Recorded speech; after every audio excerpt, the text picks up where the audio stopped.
हे American dream तुम्ही तुमच्यापैकी कोणी पाहिलं? बाहेर जाऊन कल्चर कसं असतं, वर्क कल्चर कसं डिफरंट आहे आणि the dream was to actually stay and work there. American dream हा टर्म यूज केला जातो majorly for immigrants who have come from outside and are able to achieve greatness in America. Work life balance better manage होतं. इंडियामध्ये वाटायचं की like आपलं travel टाईममध्येच almost 2-2.5 तास आजकाल ऑन ॲव्हरेज सगळ्यांचे जात आहेत. I think people are more open to have flexibility.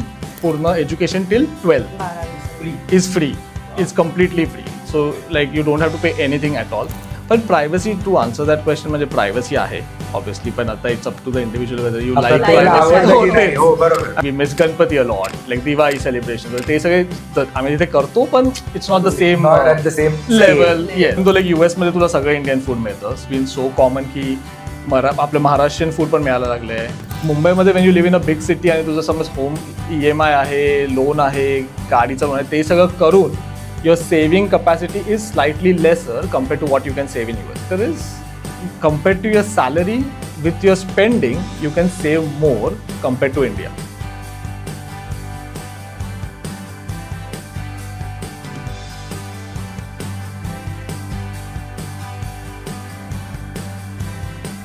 नमस्कार मित्रांनो, पुन्हा एकदा तुमच्या समोर घेऊन आलोय मी डॉक्टर परीक्षित एका नवीन NRI कपलला तुमच्या आवडत्या NRI भारत सेगमेंटमध्ये. चला मग त्यांचं स्वागत करूया. मिस्टर रोहन कर्ले आणि अन्विता कर्ले हे एक अमेरिकन NRI कपल आहे. त्यांच्याकडनं त्यांचं इंट्रोडक्शन जाणून घेऊया. रोहन माझा खूप खास शाळेचा मित्र आहे. रोहन, प्लीज इंट्रोड्यूस कर स्वतःला. थँक्यू. पहिल्यांदा थँक्यू फॉर वेलकमिंग अस आणि पॉडकास्टसाठी बोलवल्याबद्दल खूप खूप आभार. मी रोहन कर्ले, मी US मध्ये असतो, कनेटिकटमध्ये. मी डेलॉयटसाठी काम करतो. I am a senior manager तिथे आणि मी आत्ता ऑलमोस्ट 10 वर्ष US मध्ये राहतो आहे. थँक्स परीक्षित. हाय, मी अन्विता कर्ले, मी रोहनची वाईफ आणि मी पण कनेक्टिकटमध्ये त्याच्याचबरोबर असते. PwC मध्ये ॲज अ कन्सल्टंट म्हणून काम करते. सो हे अमेरिकन ड्रीम तुम्ही तुमच्यापैकी कोणी पाहिलं आणि कधी पाहिलं? या आय थिंक मी स्टार्ट करतो याचा answer. I think it was माझं पॅशन आणि ड्रीम की मला ॲटलिस्ट बाहेर जाऊन एक्सपिरियन्स घ्यायचा होता इंडियाच्या बाहेर. आणि being a computer engineer, I always had that dream की आय नीडेड टू सी बाहेर जाऊन कल्चर कसं असतं, वर्क कल्चर कसं डिफरंट आहे, ऑल ऑफ दॅट. त्याच्यामुळे I think the dream was mine आणि अन्विता टॅक्ड ऑन दॅट. तिचं ॲक्च्युली तसं जास्त राहण्याची इच्छा वगैरे नव्हती. अन्विताला इंडियातच राहायचं. आमचं सुरुवातीला त्याच्यामध्ये डिसिजन शुअर नव्हतं की आपण राहायचं नाही. आणि आत्ताही आमचं, I know it's been 10 years, पण इट्स बिन व्हेरी वॉलटाईल की आपल्याला इथे राहायचं आहे का आपल्याला इंडियामध्ये जायचं. So I think the dream was mine आणि the dream was to actually stay and work there. माझं मेन इंटेन्शन होतं जस्ट टू गेट एक्सपिरियन्स की USचं वर्क कल्चर कसं आहे आणि हाऊ इज इट डिफरंट इंडियाच्या वर्क कल्चरपेक्षा. ओके, सो हे अमेरिकन ड्रीम मी म्हटलं. सो अमेरिकन ड्रीम हे आपण खूप लहानपणापासून ऐकत आलो. सो ह्या शब्दाचं काय सिग्निफिकन्स आहे according to you? Okay, so I think obviously वेगळे पर्स्पेक्टिव्ह आहेत सगळ्यांचे in how they want to achieve the dream, right. पण आय थिंक US मध्ये अमेरिकन ड्रीम हा टर्म यूज केला जातो majorly for immigrants who have come from outside and are able to achieve greatness in America, right? Like that's the main concept of it की America हे एक free nation आहे, land of opportunities आहे. त्याच्यामुळे लोक येऊन स्वतः बी इट अ बिझनेस किंवा जॉब किंवा काही म्हण लाईक त्याप्रमाणे ते ग्रो करू शकतात. आणि द कम्युनिटी म्हण किंवा द कंट्री म्हण gives you the opportunity to that. To give a simple example, I know आपण विजाचं वगैरे म्हणतो आणि there are restrictions to that and all that, but if you have a good idea, like there's nothing stopping you to build a big company. And we have so many examples तसे. मग इंडियन्सच म्हणा किंवा बाकी immigrants जे खूप जाऊन तिथे settle होऊन have done great things. Yes, so I think that's the American dream really, that it gives you the opportunity. आणि अर्थ in the sense of maybe corruption किंवा other things are lesser. So like you get that opportunity better if you are really smart and you want to grow. So I think that's the American dream as per माझ्या पर्स्पेक्टिव्हने. Okay okay, great great. So आता तू म्हटलास की अमेरिकेला जाऊन मला work culture explore करायचं होतं. तो अमेरिकेचं वर्क कल्चर नक्कीच मला वाटतं बेटर असेल भारतापेक्षा, पण त्याच्यामध्ये आणि भारताच्या वर्क कल्चरमध्ये एक्झॅक्टली काय डिफरन्स आहे? या सो मी जस्ट फॉर कॉन्टेक्स्ट, मी इंडियामध्ये पण ऑलमोस्ट 6 ते 7 वर्ष जॉब करत होतो. त्याच्यानंतर मी US ला गेलो. सो मला I have enough experience both ways, right. Like हो, आय थिंक फर्स्ट थिंग जे comes to mind is work life balance better manage होतं US मध्ये. And one of the reasons for that could be, आता I know after covid work from home आहे वगैरे, पण even before that I think a simple thing as travel time to work, right. की तुम्ही किती लवकर ऑफिसला पोचताय. मी इथे मुंबईत राहून पवईला मला जायला from Mulund use to take a good 45 minutes. The simple comparison that is मी लिटरली लाईक 10 minutes दूर राहायचो. So I save that much time, right. So it's the work life balance where तुम्हाला प्रेडिक्टेबिलिटी आहे. You are in the office म्हणा for 8 to 9 hours आणि त्याच्यानंतर तुमचा संध्याकाळचा वेळ तुमचा आहे. जे मला इथे इंडियामध्ये वाटायचं की like we spend way more time, it stretches a lot. आपलं ट्रॅव्हल टाईममध्येच ऑलमोस्ट 2-2.5 तास आजकाल ऑन ॲव्हरेज सगळ्यांचे जात आहेत, आय थिंक ऑफिसला जायला यायला वगैरे. So that time you save. So I think that's one major thing in terms of the work life balance. आणि apart from that I think people are more open to have flexibility. आणि I know again post covid आता work from वगैरे, पण even before that I think people are more sensitive आणि ते understand करतात जर तुमचे काही जेन्युइन प्रॉब्लेम असेल. आज मला लवकर जायचं आहे for XYZ reasons, people are more supportive about it. जे मला वाटतं इथे आपण थोडं हेजिटंट असतो किंवा आपल्याला नाही म्हणायला थोडं घाबरतो म्हणा, किंवा तुझ्या सुपिरियरला तुम्ही नाही एवढं इझिली नाही म्हणू शकत. I think those things are easier and people understand and appreciate that. So it's that openness की तुम्ही इझिली कम्युनिकेट करू शकता. तुम्ही इझिली त्यांना सांगू शकता बाबा आज मला हे करायचं आहे and I will balance my workload accordingly. The people are absolutely okay with that. Things like that, like simple examples, पण लाईक सो बेसिकली तुम्हाला तुमचा पर्सनल टाइम थोडा जास्ती मिळतो. डेफिनेटली असं आपण म्हणू शकतो. डेफिनेटली. आणि स्पेशली आपण जर मुंबईशी कम्पेअर केलं तर ॲब्सोल्युटली लाईक येस. ऑफकोर्स. म्हणजे तुमचा ट्रॅव्हल टाइम वाचल्यामुळे येस तुमच्या फॅमिली बरोबर किंवा स्वतः बरोबर टाइम स्पेंड करायला तुम्हाला जास्ती मिळतो. That is main. Yes perfect. So आता अजून एक ॲड करायचं, आता आम्ही जसं सुट्टीवरती आलो इथे मुंबईला किंवा इंडियाला, तर तेव्हा आपण असं 4 weekच्या सुट्टीवरती आलो इथे. तेच जर आम्हाला इंडियाच्या कंपनीमध्ये सांगायचं असेल तर फुल परमिशन घेऊन सांगावं लागलं असतं प्रत्येकाची. पण तिथे आम्हाला जस्ट इन्फॉर्म करावं लागलं की नाही आम्ही जातो आहे इंडियाला, 4 weekसाठी नसणार आहे. ते अकॉर्डिंगली मॅनेज करतात वर्कलोडचं. असं नाही आहे की परमिशन घ्या किंवा इन्फॉर्म करा, म्हणजे हायर अप्सना कळवा वगैरे, असं सगळं तो प्रकार नाही आहे तिथे. तो आता सुट्टीवर तुम्ही आलात म्हणजे पूर्ण सुट्टीवर आलात की इथून काम करताय? नाही, इथून. Oh super. येस. सो आम्ही I mean obviously you have to plan that well in advance, तुमचं बॅकअप वगैरे जे काय असेल ते. पण लाईक ती फ्लेक्सिबिलिटी आहे की लाईक या आय मीन काही एक्सपेक्टेशन नाही आहे की you have to work firstly. अच्छा. You are on a paid leave? Yes yes, I am on a paid leave आम्हा दोघांचंही. आणि they are okay with an understanding that you take your time off. So हे फक्त Indian citizens किंवा एक्सपॅट्सनाच आहे की American citizens पण 1 महिना सुट्टी घेऊन असं कुठेही जाऊ शकतात? ते पण जाऊ शकतात. म्हणजे ॲज फार एज वर्षभराच्या काही ठराविक सुट्ट्या अलॉट असतात केलेल्या, तर त्याच्याप्रमाणे जर तुम्ही त्या फुलफिल करत असाल क्रायटेरिया तर तुम्ही जाऊ शकता. म्हणजे असं कोणी थांबवत नाही तुम्हाला. आणि there is no discrimination in terms of like US citizen or not. तुला X नंबर ऑफ सुट्ट्या मिळतात. However you take it. एकच घे की तू एक आठवडा वर्षातून 4 वेळा घे, like it's the same thing, right. Like so yeah, so that flexibility is definitely there. Okay okay okay. So आता मगाशी तुम्ही म्हटलात की अजून पण व्हॉलेटाईल आहे, कळत नाहीये की अमेरिका की इंडिया. सो मला सांगा, समजा तुम्ही इंडियात राहायला आलात असं आपण अज्युम करूया, तर काय 5 गोष्टी अशा आहेत ज्या US मधल्या मिस करा? I think to start off, definitely I think the infrastructure part of it, right? I think we have to agree better infrastructure आहे, better amenities आहेत, parks आहेत, things like that. Education system, even though it's debatable की like कोणता education system better आहे का नाही, पण education सिस्टममध्ये एक कन्सिस्टन्सी आहे तिकडे. एकतर पब्लिक स्कूल सिस्टम खूप चांगला आहे. So there is literally no need to pay any fees. पूर्ण education till 12th is free. Is completely free. So like you don't have to pay anything at all. आणि तू कुठूनही एका जागेवरून दुसऱ्या जागेवर मूव्ह झाला तुम्ही within the country, there is a consistency there, right. Like same pattern follow होतो. Single sort of education protocol आहे वगैरे, जो आपल्या इथे मल्टिपल डिफरंट बोर्ड्स वगैरे तसं काही नाहीये. सगळ्या शाळांमध्ये सेमच शिकवणार. मोर ऑर लेस सेम आहे. Obviously there are better schools compared to others. ते तर लोकॅलिटी वाईज किंवा नंबर ऑफ स्टुडंट्स किंवा टीचर्स डिपेंड करतं. पण येस, करिक्युलम वाईज खूप कन्सिस्टन्सी आहे. अनलेस प्रायव्हेट स्कूलला तुम्ही पाठवताय. हो. अच्छा, प्रायव्हेट स्कूलचं करिक्युलम वेगळं आहे आणि पब्लिक स्कूलचं I mean curriculum is similar, पण प्रायव्हेट स्कूलचं फक्त लाईक फीज वगैरे आणि may be more opportunities and things of that. So so US मध्ये आहे प्रायव्हेट स्कूल कल्चर पण आहे. Majority I would say 80 to 90% लोक तर पब्लिक स्कूलला जातात. So that's the norm. Because if it is free Yes, आणि that's if it the is norm. Good.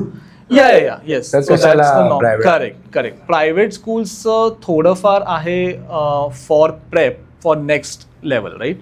So private school high school म्हणतात तिथे, like from 9th standard to 12th standard, right. So हायस्कूलच्या वेळेला लोक private स्कूलला पाठवतात so that you can prep for your next level of education. Yes. So like entrance टेस्टसाठी म्हण किंवा कॉलेजसाठी म्हण, that's where private schools are very popular. तिकडे चांगलं ते प्रिपेअर. बरोबर. आणि your chances of going to Ivy League college म्हण किंवा कसं, right, like is like a big thing in the US. त्याचे chances are higher because you're just prepped for that more than what you will be prepped in a public school. Okay, so infrastructure, school. I would say weather also to an extent. Weather, not just thunder, right? You get all seasons. So like जसं आम्ही Connecticut मध्ये राहतो, which is north eastern part of the country. तिथे समर असतो generally आत्ता, like जुलै ते September वगैरे समर असतो. नंतर फॉल असतं, विंटर असतो, स्प्रिंग, सगळे सीझन्स असतात. So you obviously get extreme cold weather पण आहे. I would not deny that. पण वेन आय से वेदर वगैरे, I think we mean more from like the air quality म्हण किंवा पोल्युशन कमी. ते ह्याच्यामुळे का की because you are staying in some countryside of America. Sure. म्हणजे बिग सिटीजमध्ये गेलास तरी ऑब्वियसली ट्रॅफिक जास्त आहे, लोक जास्त आहे. Like New York city is a good example, right. लाईक तिथे ऑब्वियसली जास्त आहे, पण तरीही air pollution is not that high compared to आपण जर इंडियाच्या बिग मोठ्या सिटीजशी कम्पेअर केलं, Delhi, Bangalore, Mumbai, whatever, right. The air quality is still better. कारण का इन जनरल त्या बिग सिटीजमध्ये US मध्ये public transport systems are better.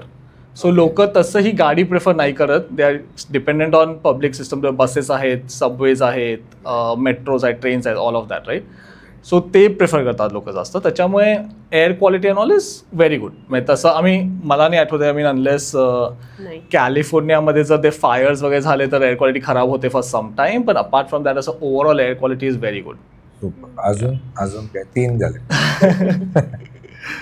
अजून तसं आता बिकॉज आम्ही जेव्हा ऑस्ट्रेलियन कपलशी बोललो होतो तेव्हा त्यांनी आम्हाला सांगितलं होतं की प्रायव्हसी हे पण आम्हाला फील होतं. ऑस्ट्रेलियामध्ये we get good amount of privacy जे इंडियामध्ये नाही मिळत. तर डू यू अग्री? तुम्हाला पण तसं वाटतं का? शुअर. आय मीन रिलेटिव्ह किंवा नेबर्स वगैरे एवढे तिथे हे नाही करत. ऑब्व्हियसली तुम्हाला विचारत नाही की बाबा तुमच्या लाईफमध्ये काय चाललंय. नॉट रिलेटिव्ह किंवा नेबर्स मे बी लाईक पण म्हणजे आहे टू सम एक्सटेंट आहे. पण ॲट द सेम टाइम मी हे पण म्हणेल की तिकडच्या फ्रेंड्सना पण आम्ही इक्वली मिस करू, कारण का ते फ्रेंड्स आता आमची फॅमिली सारखे झाले तिथे राहून. कारण का तिथे आमची फॅमिली असंच कोणीच नाही आहे US मध्ये. तर मग तेच म्हणजे काही आम्हाला हेल्प लागली किंवा काही असं इमर्जन्सी सिच्युएशन मध्ये तर ते जाऊन येतात पहिले.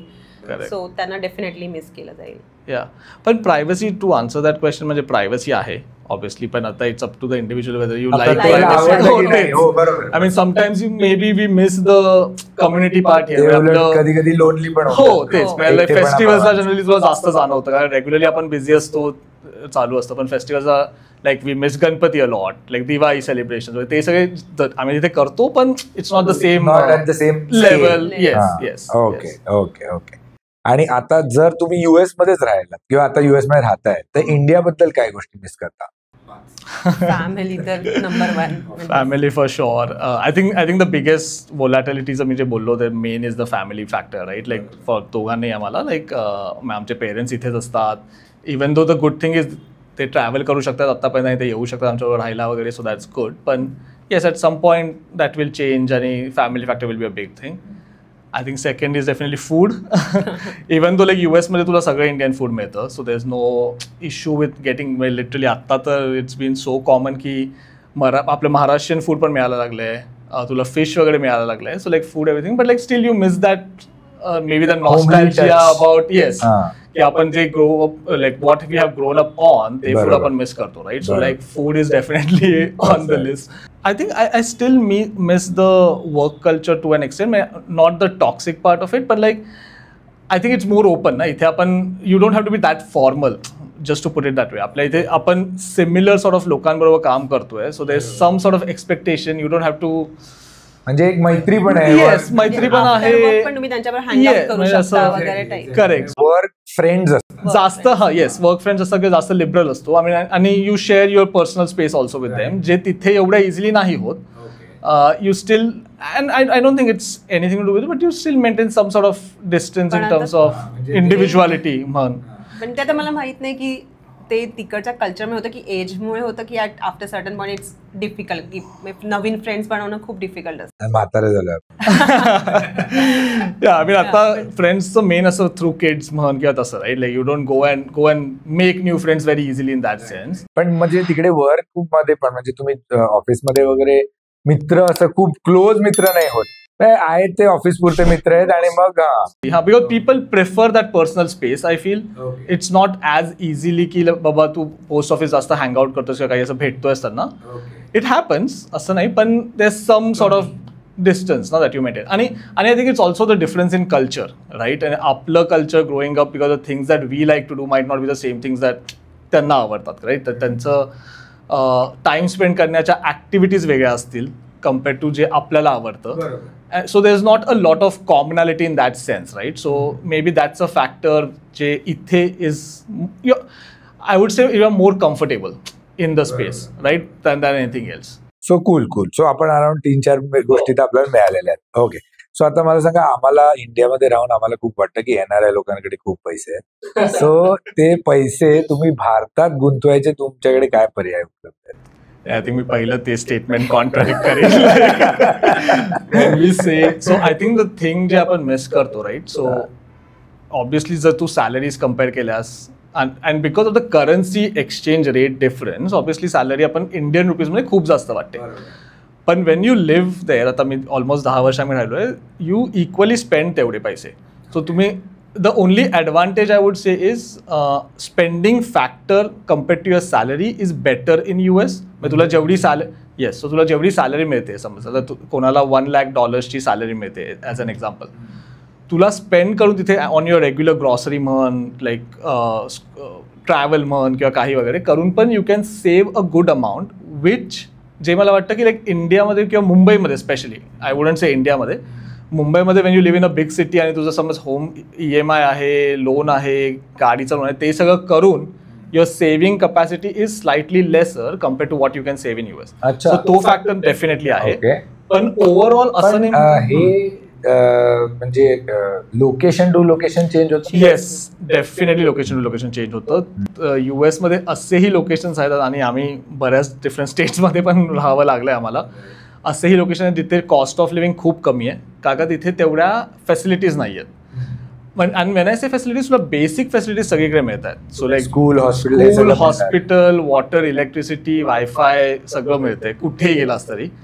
पण you might not have better connectivity to take a flight आणि गो समवेअर, का एअरपोर्ट्स छोटे असतील वगैरे, options for schools and all will be limited वगैरे. सो असं आहे आणि कॉस्ट ऑफ लिव्हिंग कमी आहे तिथे. Whereas if you compare it with like a New York city किंवा LA किंवा San Francisco, obviously the cost of living is very high, like very high, even higher than Mumbai at some point right.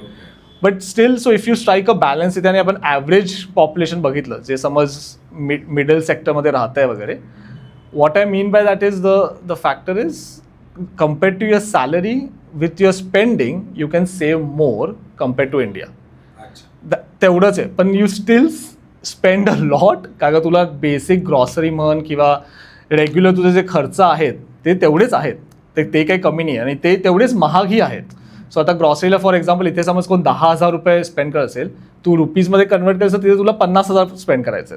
So तो factor आहे right. जर मी convert करत राहिलो ते तेवढंच expensive आहे, is what I mean. But like coming to the other part of it, in terms of पैसे, I think investment point of view विचारलंस वगैरे, आय मीन आजकाल भारतात हो आजकाल बराच अवेअरनेस वाढला आहे I feel compared to before right. आणि आत्ता जास्त ॲव्हेन्यूज आहेत इन्व्हेस्ट करायला वगैरे. आय मीन SIP, म्युच्युअल फंड, स्टॉक्स हल्ली सगळे करतात आणि हल्ली आय नो लोक इंडियावरून US मार्केटमध्ये पण इन्व्हेस्ट करतात राईट, वाईस वर्सा. So like I think for a NRI person, and again depends on the priority. आता जसं मी म्हणालो, ठराविक लोक असतील त्यांनी डिसाईड केलं की त्यांना US मध्येच राहायचं आहे, त्यांना इंडियाला यायचंच नाही आहे राईट. त्यांना इव्हेंच्युअली तिथे they won't invest as much इथे राईट, कारण त्यांना इथे जर राहायचंच नाही तर ते वोंट इन्व्हेस्ट. पण आमच्या केसमध्ये समज आमचं शुअर नाही आहे आणि आम्हाला कुठे राहायचं आहे ते आम्हाला माहीत नाही आहे अजून eventually. I think real estate definitely is one area जिथे खूप लोक इन्व्हेस्ट करतात in general, which we know of. खूप लोक इंडियन स्टॉक मार्केटमध्ये इन्व्हेस्ट करतात, which is very common also. SIP म्हण किंवा म्युच्युअल फंड स्टॉक्स जे काय करतात तेही खूप करतात. आणि आमच्या फ्रेंड सर्कलमध्ये आम्हाला माहिती आहे जे लोक दोन्ही मार्केट्समध्ये इन्व्हेस्ट करतात, US आणि इंडिया. सो इंडियामध्ये पण आजकाल लोक का we see the growth potential, right? And everybody sees that. So, and compared to US, in fact, आपलं Indian market will grow higher eventually, right? So people understand that and people invest in that.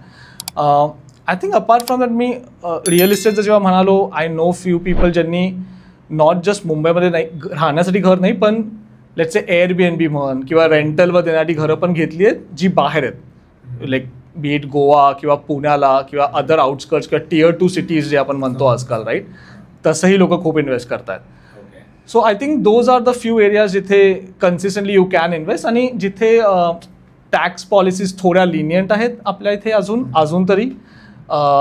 Tax policies lenient म्हणजे like you even if तुझं जर rental इथे property असेल तुला त्याच्यावरती tax नाही पे करावं लागते काही, is what I mean, right? For a NRI, right, exactly. कारण तुझा टॅक्स मेजरली आता US मध्ये पे करतोय because your income is there, right? Like तुझा पूर्ण टॅक्स तिथे पे होतोय. इंडियामध्ये तू ऍज त्या गोष्टींसाठी टॅक्स पे करत नाही. बरोबर. ओके, सो आता आपण टॅक्सच्या गोष्टी केल्या. सो US मध्ये टॅक्सेशन सिस्टम कसं आहे आणि भारतापेक्षा कसं वेगळं आहे? सो मोर ऑर लेस सेमच आहे. आता इथे इनफॅक्ट जे आता न्यू रिवाइज स्ट्रक्चर आहे त्याच्याप्रमाणे तर ऑलमोस्ट सेमच आहे, कारण का इथे पण 30% ब्रॅकेट झालंय आणि तिथे पण ऑलमोस्ट 30-32% आम्ही देतो. सो मॅक्सिमम इज 30 तिकडे पण नाही, मॅक्सिमम इज आय थिंक 37 का 40च्या क्लोज आहे. It's almost like close to 40, पण स्ट्रक्चर वाईज इज सिमिलर. पण हा एक मेजर जो फरक आहे दोघांमध्ये तो तिथे आम्हाला फेडरल टॅक्स म्हणजे जो सेंट्रल गव्हर्नमेंटचा टॅक्स आहे तो पण द्यावा लागतो आणि स्टेट टॅक्स पण द्यावा लागतो. या सो दोन टॅक्स systems आहेत in a way, right? Income taxes, direct tax म्हणजे. Yes. सॅलरीवरती लागतो. So there is a concept of federal tax जो central government घेतो. जसं आपल्या इथे होतं ते, that's the tax bracket that they follow. The brackets are similar. तुझं हे होतात ते दोघांनाही सिमिलर ब्रॅकेट आहे. स्टेटचे थोडेफार चेंज होऊ शकतात डिपेंडिंग ऑन तू कोणत्या स्टेटमध्ये राहतोय ते, right? Like depending on that will change. पण फेडरलचे स्लॅब्स आहेत जे आपल्या इथे आहेत, राईट? लाईक जेवढं इन्कम आहे त्याप्रमाणे स्लॅब्स आहेत आणि तेवढे डिफरंट आहेत. आणि I think minimum is may be 12 to 15% काही टू अप टू 40% वगैरे जे काही ब्रॅकेट्स असतील ते. स्टेट टॅक्स इज डिपेंडिंग, आता समज तू न्यूयॉर्क स्टेटमध्ये राहतोयस, विच इज अ स्टेट जिथे generally cost of living is higher and all, आणि you have more amenities, right? Like जास्त पार्क्स आहेत, स्कूल्स बेटर आहेत, XYZ वगैरे. तो त्याचाही टॅक्स असतोय जो तुझ्या पेमधूनच डिडक्ट होतोय, which is true for every state in USA. तू कुठे राहिलास तरी एक certain percentage state tax pay मधून डिडक्ट होतोय मान्य आहे, पण तो इन्कम टॅक्स नाही. तो इन्कम टॅक्सच आहे in a way. It's an additional layer on top of the federal tax on system. top of 30%. Yes. So मग ते किती पर्सेंट पर्यंत जातं? So असं जर आपण कॅल्क्युलेट केलं तर so tax is one thing and just आता हे असं असतं म्हणजे 30% तुमच्या सॅलरी मधनं पहिला फेडरल टॅक्स केला, मग जी उरेल त्याच्यावरती तो येस एक्झॅक्टली त्याच्यावरती जो असेल त्या नेक्स्ट भागात तुझा स्टेट टॅक्स पर्सेंटेज कट होईल. There is also something called as a social security tax US मध्ये. Social security tax is essentially जर तू रिटायर झालास US मध्ये आणि तू US सिटीजन आहेस, तू US मध्ये राहतोयस, ग्रीन कार्ड होल्डर, सिटीजन आणि ग्रीन कार्ड होल्डर मध्ये काय difference? Okay, so green card holder is तुझ्याकडे फक्त परमनंट रेसिडेंट झालास तू तिथे राहण्याचा, पण you are not a citizen, you cannot vote. If you have a green card, yes, if you are a green card holder तुला बाकी सगळं तू करू शकतोस. You cannot vote. तू बाकी तू बिझनेस चालू करू शकतोस, काही करू शकतोस, जॉब्स कुठेही स्विच करू शकतोस, स्वतः सुरू करू, there is no restriction, but you cannot vote. You can only vote when you become a citizenship, and the general time frame between green card holder to citizenship is 5 years. To minimum 5 years green card पाहिजे तुझ्याकडे, then you can apply for the citizenship. आणि citizenshipची त्यांची exam असते वगैरे, ते सगळं process असतो. आणि अगेन जर सिटीजन व्हायचं असेल तुम्हाला भारताची सिटीजनशिप सोडावी लागते. आय मीन दॅट्स बिकॉज आपण सपोर्ट नाही करत, नाही इंडिया सपोर्ट नाही करत त्याच्यामुळे. तू बाकी US सध्या करते, there is some talk going on right now where they don't want to, but सध्या करते. सो लाईक फॉर एक्झाम्पल पाकिस्तानचा कोणी असेल तर तो पाकिस्तानचाही राहू शकतो, तो US राहू शकतो. इट्स अ इंडियाचं thing to citizenship. Okay, so that's the difference between green card आणि सिटीजन होण्यामध्ये, राईट? सो सोशल सिक्युरिटी मी जे सांगत होतो, सोशल सिक्युरिटी टॅक्स तुला is basically post retirement benefits देतं तुला गव्हर्नमेंट. की तू एक सिटीजन आहेस, तू जॉब केल्यास एक्स इयर्ससाठी आणि त्या बेसिसवरती तुला सर्टन बेनिफिट्स मिळू शकतात.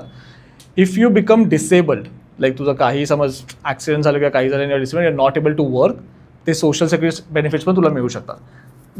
ते कमी असतात पण you can still survive and 2 वेळचं जेवण आणि हे तू खाऊ शकतो. You get something from the government and that money is cut from your paycheck upfront. A small person. That is only after you become a citizen or from the beginning? सगळ्यांना social tax सगळ्यांना लागतोय, right? Obviously like आम्हालाही लागतोय तो. म्हणजे like if you are employed तुझा social security tax deduct होतो. It's a small number but it's getting deducted आणि तो तुला लागतो. सो हे सगळं कन्सिडर करून जेव्हा पे स्केल आपण कम्पेअर करतो, ओव्हरऑल डिडक्शन्स तुझ्या टॅक्स बॅकेट समज 30% असेल, तर सगळं मिळून you are almost getting 40 to 45% out of your salary right at the time when you are getting paid.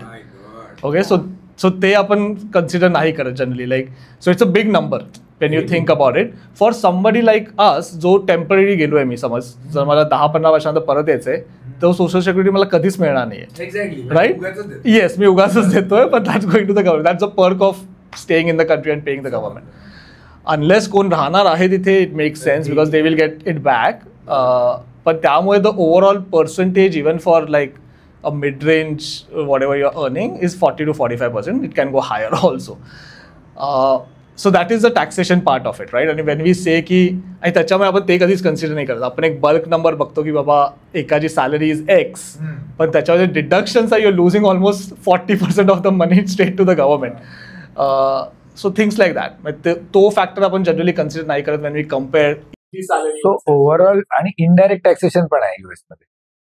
म्हणजे आता जीएसटी किंवा आता आपल्याकडे कसं वॅट जीएसटी आहे तसं तिकडे काही नाही. सो आहे जीएसटी नाहीये, पण there something called as a service tax on things that I buy, right? आता मी दुकानात गेलो, मी इलेक्ट्रॉनिक आयफोन विकत घेतला का काही वेगळं, त्याच्यावर मी टॅक्स देतोच आहे. तो टॅक्स ही डिफर करतो from place to place. Yes, so न्यूयॉर्कचा तो टॅक्स आहे ऑलमोस्ट 9.5 ऑर समथिंग. सो ते स्टेट टॅक्स आहे तो पण स्टेटला जातोय, पण that's not from salary is what I am saying. This is yes services tax, म्हणजे जीएसटी सारखंच मग service tax sort of a thing.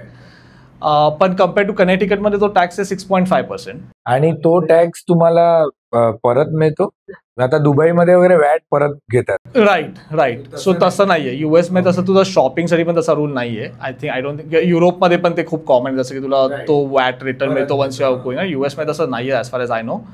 आणि तो टॅक्स आम्हालाही नाही परत मिळत का the only place where you get it maybe मेडिकलवर काही असेल तर यू कॅन क्लेम दॅट जेव्हा तू इन्कम टॅक्स फाईल करतोस वगैरे, पण that's with the government again. Great. काही स्टेट्स असे ज्याच्यामध्ये ते टॅक्स फ्री पण आहे. हो, सर्व्हिस टॅक्स 0 आहे. म्हणजे जसं फ्लोरिडामध्ये स्टेट्स, काही स्टेट्समध्ये टॅक्स नाही किंवा काही स्टेट्समध्ये इन्कम टॅक्स पण नाहीये. असेही स्टेट्स आहेत जिथे स्टेट इन्कम टॅक्स नाहीये. फेडरल तुला जातोय 30% तर जाईल, स्टेट इन्कम टॅक्स नाही, असेही स्टेट्स आहेत. So there is a mix of both. पण अगेन ते एवढे पॉप्युलर स्टेट्स नाहीयेत. म्हणजे तिकडे मग तुम्हाला सोयी पण तेवढ्या. येस म्हणजे ऑब्व्हियसली कॅलिफोर्निया, न्यूयॉर्क, फ्लोरिडा जे आपल्याला मेन माहिती आहे तिथे सगळीकडे सगळं आहे. फ्लोरिडामध्ये नाहीये state income tax, but it's also because I think फ्लोरिडामध्ये जनरली लाईक पोस्ट रिटायरमेंट लोक मूव्ह होतात वगैरे. It's like that sort of old population जास्त आहे. ओके, आता मला सांगा, आपण मगाशी रिअल इस्टेट बद्दल बोलत होतो. सो मुंबईच्या कम्पॅरिझन मध्ये रिअल इस्टेट प्राइसेस तिकडे स्वस्त आहेत की महाग? सो ते पण अगेन डिपेंड की कुठल्या स्टेटमध्ये. असं न्यूयॉर्कमध्ये तुम्ही कम्पेअर केलं तर ते डेफिनेटली महागच आहे. Similarly California. So in general जे मेजॉरिटी स्टेट्स आहेत तिथे कमी आहे मुंबईच्या कम्पॅरिझनमध्ये. आणि मी म्हणजे per square feet price compare करते मी, कारण का सेम कॉस्टमध्ये तुम्हाला बिगर हाऊसेस मिळतात तिथे. सो म्हणजे कमी आहेत real estate prices. I mean मिळू शकतात. There are areas specially Midwest म्हणतो, जो मधले स्टेट्स आहेत ना, तिथे you can get a house, म्हणजे सिंगल फॅमिली हाऊस एक 2,000 स्क्वेअर फीट वगैरे for even like $150,000, which is like $1.5 compare मी केलं तर 1 करोड रुपये किंवा 1 करोड 10 लाख रुपये, म्हणजे 1 ते 2 करोडच्या रेंजमध्ये पण घरं मिळू शकतात. आणि 2,000 square feet is too big यार. म्हणजे इकडे हो, कम्पेअर टू मुंबई तू म्हणतोस. 6-7 करोड. येस. सो तसेही आहेत स्टेट्स जिथे तुला मिळू शकतात फॉर अ लेसर कॉस्ट. आत्ता इन जनरल कोविड नंतर ओव्हरऑल रिअल इस्टेट मार्केट खूप बूम झालंय तिथेही. येस. सो प्राइजेस जनरली जे थोडे कमी होते ते आता बरेच वाढले आहेत वगैरे. पण to answer your question, yes possible आहे. तर America in general safety wise कसं आहे? फक्त मोठ्या शहरांमध्ये रात्रीच्या वेळेला थोडं चालणं आणि मगिंगचे वगैरे केसेस होतात. तुला चालताना येऊन कोणतरी पकडून चाकू दाखवून किंवा बंदूक दाखवून तुला लुटू शकतं. आणि what about gun culture? It's very natural की for safety reasons people keep guns. ते सुपर मार्केट, वॉलमार्ट हे खूप कॉमन, तिथेही मिळतात गन्स. परमनंटली राहायचं असेल US मध्ये तर त्याच्यासाठी H1B विजा किंवा ग्रीन कार्ड साठी स्ट्रगल केवढा मोठा आहे आणि काय आहे? The anxiety of it obviously, आता जसं आमची सिच्युएशन आहे, आम्हाला ग्रीन कार्ड नाही मिळाले अजून. आम्हाला एव्हरी 3 years विजा रिन्यू करावा लागतो. अमेरिकेत फायनान्शियल पीस कधी मिळतं? अमेरिकन सिटीजन्स आहे त्यांच्यासाठी 100K is a big number. Overview द्यायचं झालं तर 80-85 लाख वर्षाला पर पर्सननी कमवले, आय थिंक सो. तर he is good to go. म्हणजे he can lead a happy life. Insurance हे अमेरिकेत mandatory. Yes, most of the companies असतात कॉन्ट्रीब्युट करतात टुवर्ड्स हेल्थ Yeah. इन्शुरन्स, तर त्याच्यामुळे जो प्रीमियम असतो तो थोडा कमी पडतो एम्प्लॉईजना.